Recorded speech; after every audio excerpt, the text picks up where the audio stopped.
বন্ধুরা, আমি কিভাবে পটল চিংড়ি বানাই তোমাদের আজকে দেখাবো। পটলগুলো প্রথমে ধুয়ে নিয়েছিলাম, ধুয়ে পরিষ্কার করে ধুয়ে ছুলে নিয়েছি, বড় বড় ডুমো ডুমো করে কেটে নিয়েছি। তেল গরম করে পটলগুলো দিয়ে দিলাম। তাইতে ওতে আমি সামান্য হলুদ দিলাম, দিয়ে ওটাকে ভালো করে নাড়াচাড়া করে ভালো করে লাল লাল করে ভেজে তুলে নেব। তুলে নেওয়ার পর ভালো করে না ভাজলে পটলের একটু গন্ধ গন্ধ থাকে, সেই জন্য আমি ভালো করে ভেজে তুলে নিলাম। ওই তেলেতেই আবার চিংড়ি মাছগুলোকে দিয়ে দিলাম।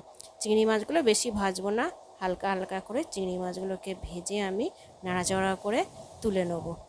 তুলে নেওয়ার পর তারপরেতে ওই তেলেতেই আমি আবার দুটো শুকনো লঙ্কা তেজপাতা দিয়ে একটু ভেজে ভেজে নিলাম। তারপর ওইতেই আলুগুলো সব দিয়ে দেবো। আলুগুলো ডুমো ডুমো কেটে রেখেছিলাম, আলুগুলো দিয়ে দিলাম। দেওয়ার পর আলুগুলোকে নাড়াচাড়া করে ভালো করে লাল লাল করে ভেজে নেব।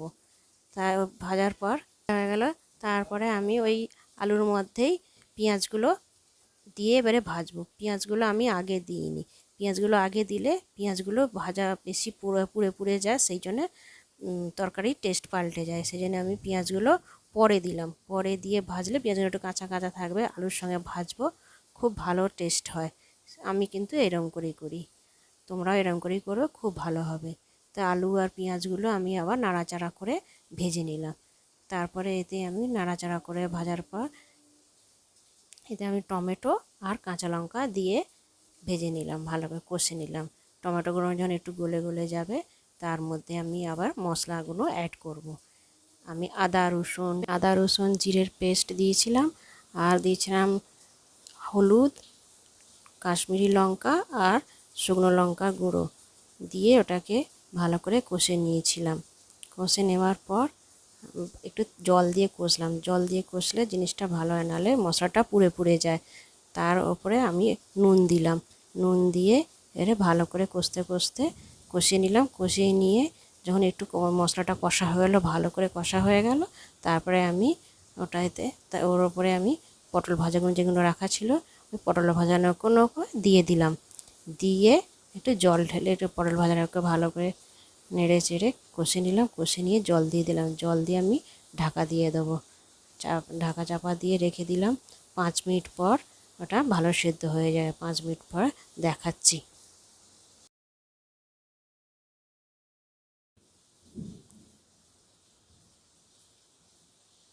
5 মিনিট পর আমি আবার ফিরে এলাম। 5 মিনিট পর দেখলাম আমার ভালোই গলে গেছে, আলুগুলো ভালো গলে গেছে। এর মধ্যে আমি চিংড়ি মাছ ভাজাগুলো দিয়ে দিলাম। চিংড়ি মাছগুলো ভাজা দিয়ে একটু নাড়াচাড়া করে নিলাম। চিংড়ি মাছ দেওয়ারও বেশি নাড়াচাড়া করলে, বেশি ফোটালে চিংড়ি মাছ শক্ত হয়ে যায়, তাইতে আমি অল্প চিনি দিলাম। চিনি আর নামাবার আগে একটু গরম মশলা, 1 চামচ গরম মশলা দিলাম।